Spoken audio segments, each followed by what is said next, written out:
ظاہر ہے کہ وہ ان میں کوئی قابلیت نہیں ہے، کوئی استعداد نہیں ہے، کوئی لیاقت نہیں ہے، کوئی ہنر نہیں ہے. وہ لوگ صرف سیاست کو اپنی تجارت کا وسیلہ بناتے ہیں، تجارت کا ذریعہ بناتے ہیں، اور اس کو چمکانے کے لیے اپنے اقتدار کو بروئے کار لاتے ہیں. تو یہ محسن نقوی صاحب کا اپنا جغرافیہ کیا ہے؟ 3-4 سال پہلے تک، جب تک یہ عمران خان کا تختہ الٹا نہیں گیا تھا، تو کون جانتا تھا کہ محسن نقوی نام کا ایک شخص ہے جو عمران خان کے بعد جو نظام حکومت پاکستان پر، پاکستان کی ریاست پر مسلط کیا جائے گا، اس میں کلیدی کردار ادا کرے گا. اس کا بیک گراؤنڈ تو یہ ہے کہ یہ CNN میں امریکہ میں کام کرتا تھا، اور اس کے متعلق عام خیال یہ ہے کہ یہ CIA کے لیے کام کرتا ہے پاکستان میں. تو ایسے لوگوں کو جب اقتدار مل جائے گا تو وہ ظاہر ہے کہ ملک و قوم کا مفاد انہیں عزیز نہیں ہے. دیکھیے، آپ دیکھیے کہ ملک و قوم کا مفاد عزیز تھا عمران خان کو. عمران خان نے اپنے ذاتی اقتدار کے لیے اپنے قوم کے مفاد کو قربان نہیں کیا.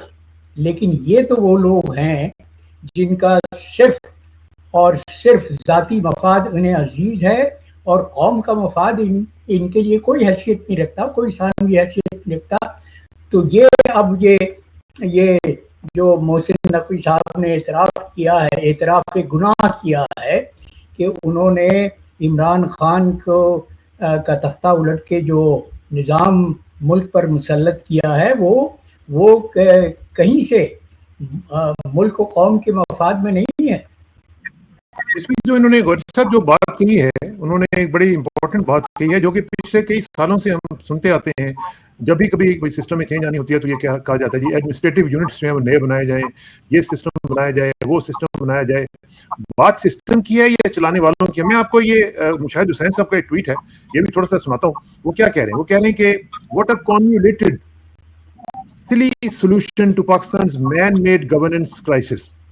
وہ کہتے ہیں کہ destabilizing Pakistan from within by creating new provinces at a time when 3 out of our 6 provinces are already in turmoil.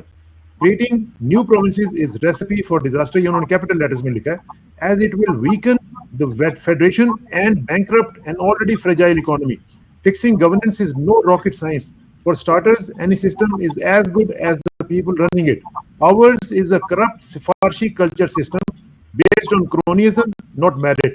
If rules are serious about reform, they just need guts to do 2 things: merit-based inductions, appointments, promotions, and genuine devolution of decision-making and authority, and from the center provinces to elected local governance. آپ کا کیا خیال ہے اس والے سے کہ نئے units بنانے چاہیے یا سسٹم کو ان لوگوں کے ذریعے کروایا جائے جو کہ ڈیزرو کرتے ہیں، میرٹ بھی ہوں اور وہ آنےسٹ بھی ہوں؟ کسانہ صاحب، آپ کے گھر کی دیواریں گر رہی ہیں، آپ کی بنیادیں ہل چکی ہیں، اور آپ یہ سوچ رہے ہیں کہ اپنے گرتے ہوئے گھر میں مزید کمرے بنائے جائیں. تو یہ تو حماقت کی انتہا ہوگی کہ آپ جو موجودہ نظام ہے اس کو درست کیجیے، اس لیے کہ نظام کی درستگی کے بغیر کوئی ملک نہیں چلتا، کوئی جمہوریت نہیں چلتی. اور یہ پاکستان کی جمہوریت تو برائے نام، پاکستان میں تو آمریت ہے، اور بدترین قسم کی آمریت ہے جس میں شخصی آزادیاں مفقود ہو چکی ہیں. ابھی IMF کی وہ رپورٹ جو حکومت 3 مہینے سے دبائے بیٹھی تھی، IMF نے مجبور کیا کہ اس کو منظر عام پر لایا جائے. اس میں کیا گیا ہے؟ اس میں یہی کہا ہے کہ پاکستان میں شخصی حقوق بری طرح سے پامال ہو رہے ہیں، اور انہوں نے مثال دی ہے عمران خان کی کہ ایک سابق وزیر اعظم کو قید تنہائی میں رکھا جا رہا ہے، اس کو ہر طرح کی اذیتیں دی جا رہی ہیں، اس کے بہنوں کو اس سے ملاقات کی اجازت نہیں ہے، اس کے وکلاء اور مشیروں کو اس سے ملاقات کی اجازت نہیں ہے. تو یہ تو عمران کی دشمنی میں ملک کو تباہ کر رہے ہیں, ملک کو برباد کر رہے ہیں.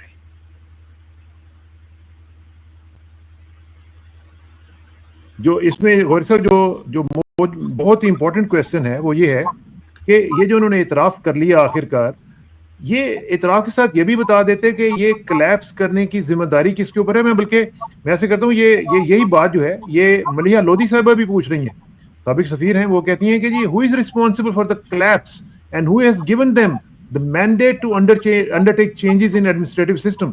یہ بھی تو ایک پوچھنے والی بات ہے نا کہ کون رسپانسبل ہے, کیوں یہ کلیپس ہو رہا ہے. انتہائی جائز سوال ہے کسانہ صاحب کہ پہلے تو اس کی نشاندہی کرنی چاہیے کہ یہ نظام کیوں زوال پذیر ہے, کیوں اپنے قدموں پر گر رہا ہے, کیوں تاریکی ہر طرف چھا رہی ہے.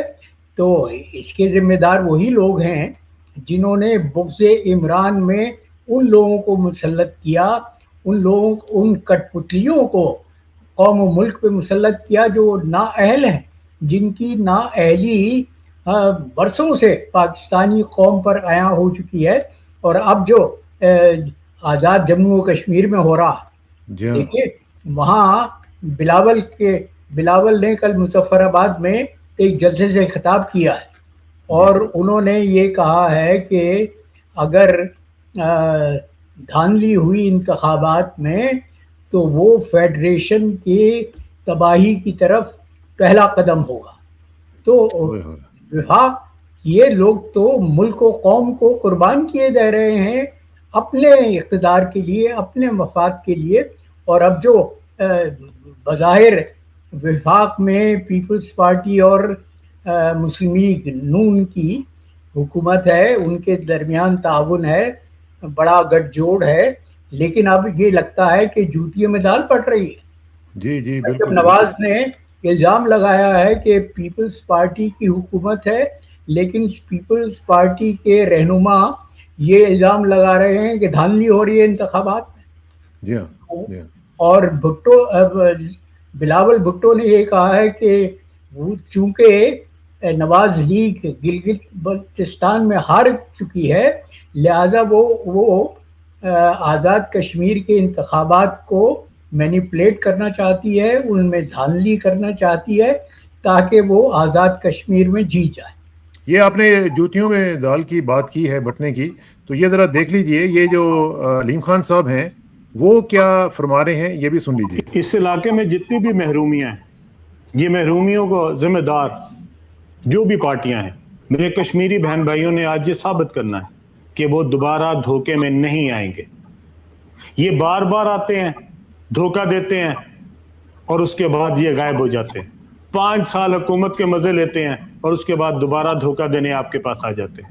ان سے پوچھیں یہ آ کے آپ سے جو نعرے لگاتے ہیں, وہ نعروں کی تکمیل پچھلے 30 سال میں کیوں نہیں کی؟ انہوں نے وہ محرومیاں دور کیوں نہیں کی؟ وہاں پہ نوجوان کو روزگار کیوں نہیں ملا؟ وہاں پہ صحت کی بنیادی سہولتیں کیوں نہیں آئیں؟ اب یہ جو سوال اٹھا رہے ہیں, اب اس میں اس کا جواب کون دے گا غوری صاحب؟ بات تو یہ ہے نا کہ جو سوال ہے یہ حکومتی پارٹی ہے نا, یہ بھی حکومت میں ہے, یہ حکومتی پارٹی کے ترجمان ہے. تو یہ لوگ ہی دو موروثی خاندان اقتدار پہ قابض رہے ہیں اور وہ پاکستان کی اسٹیبلشمنٹ کے پسندیدہ ہیں. اور یہ ان کو جواب بھی دیکھیں نا, جواب بھی کون دے رہا ہے یہ ذرا دیکھ لیجئے. خواجہ آصف صاحب ان کو جواب دے رہے ہیں کہ if علیم خان صاحب has any sense of self-respect then tender your resignation along with the statement and announce that you will sit on the opposition benches against the government. یہ آپس میں اب لڑائی کر رہے ہیں یا یہ نورا کشتی ہو رہی ہے؟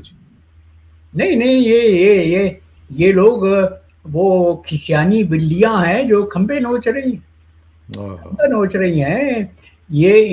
یہ اپنی نااہلی کا اعتراف تو کرنے سے رہے.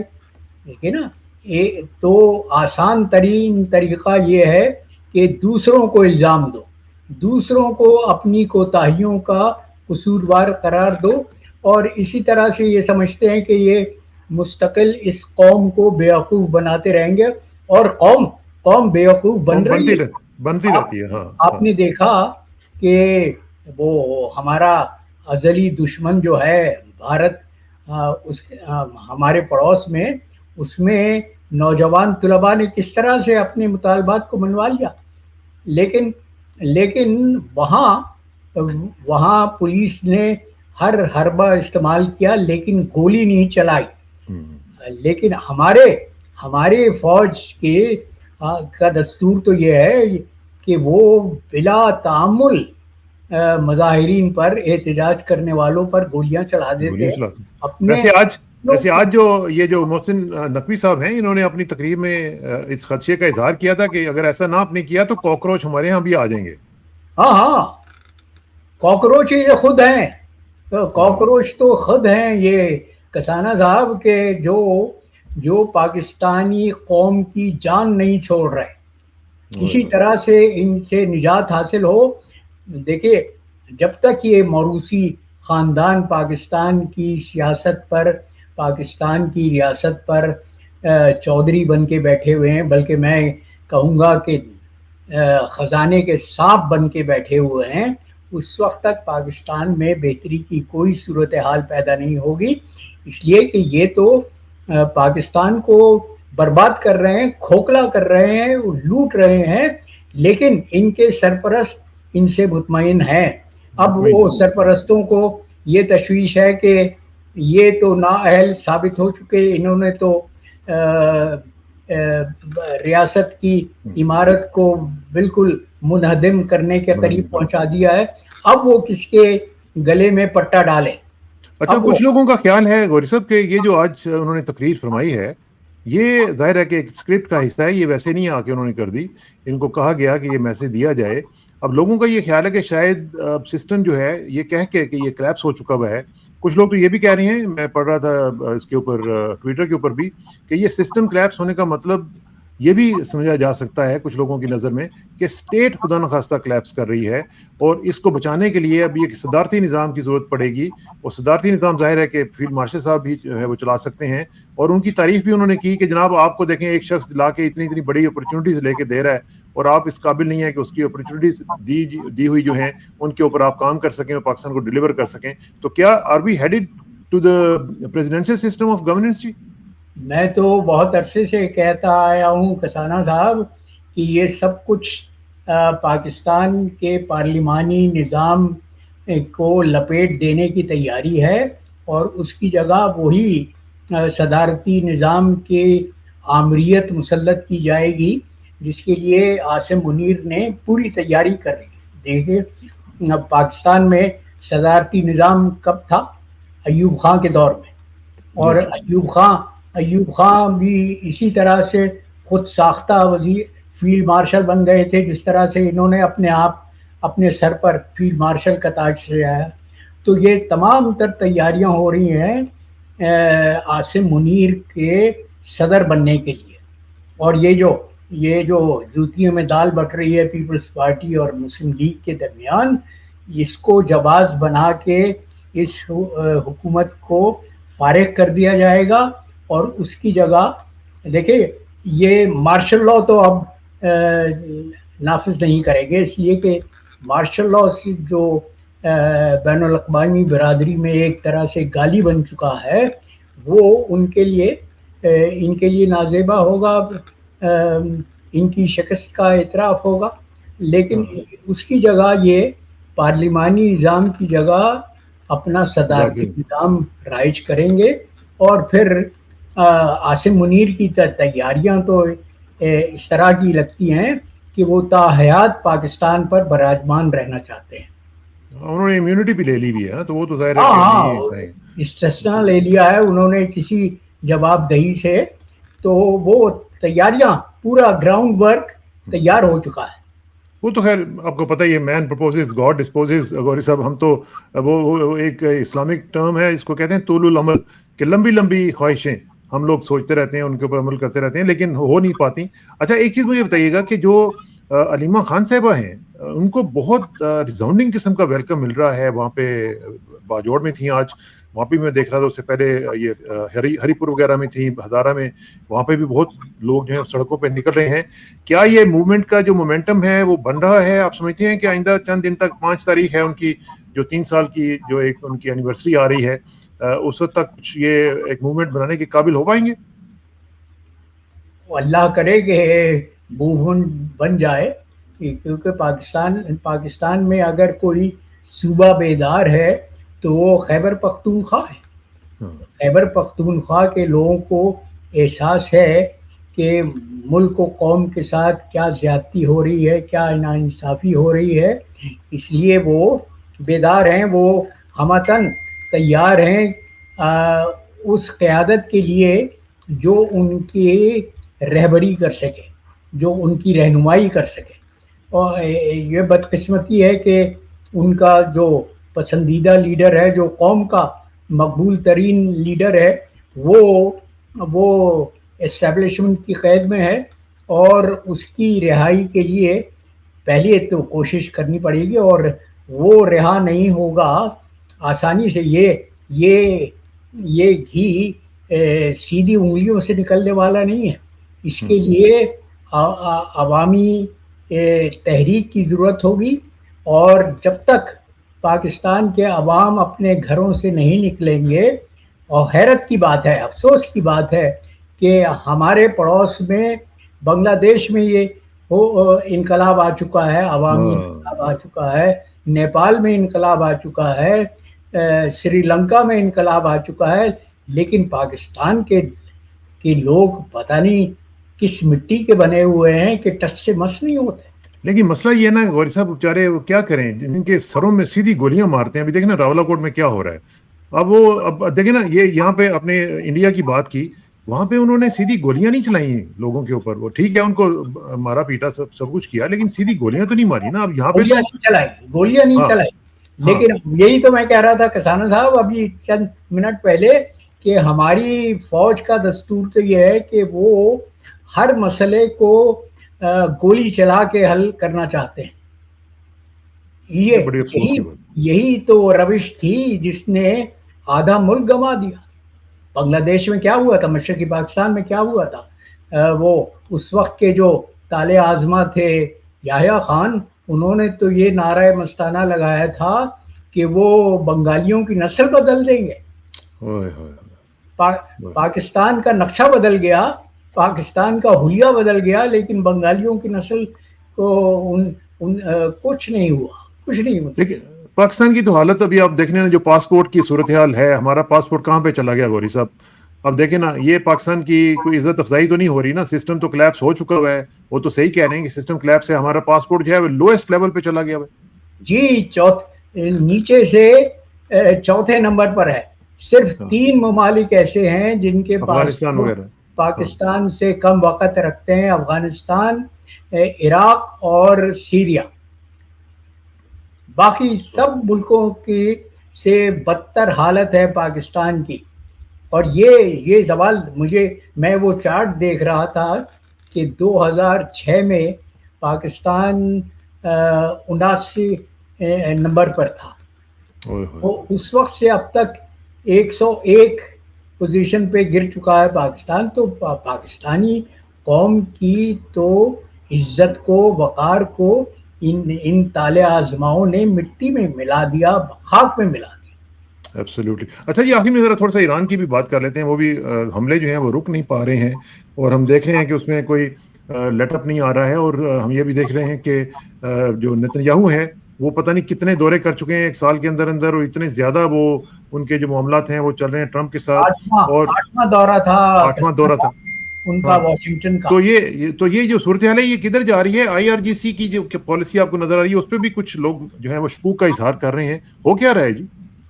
مجھے لگتا ہے، مجھے یقین ہے کسانہ صاحب کہ پاسداران انقلاب میں اسرائیلی ایجنٹ بہت فعال ہو چکے ہیں، اور وہ یہ حرکتیں کر رہے ہیں کہ کوشش یہ نیتن یاہو کی کوشش یہ ہے کہ اس جنگ کو کسی طرح سے وسعت دے دی جائے۔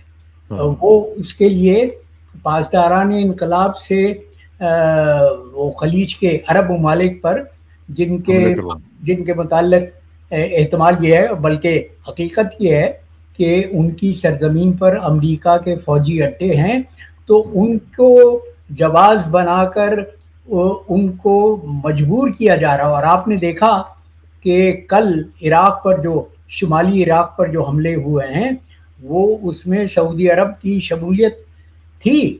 تو یہ کوشش کر رہے ہیں کہ جنگ کو وسیع پیمانے پر کر دیا جائے، اس لیے کہ نیتن یاہو اس جنگ کا خالق ہے.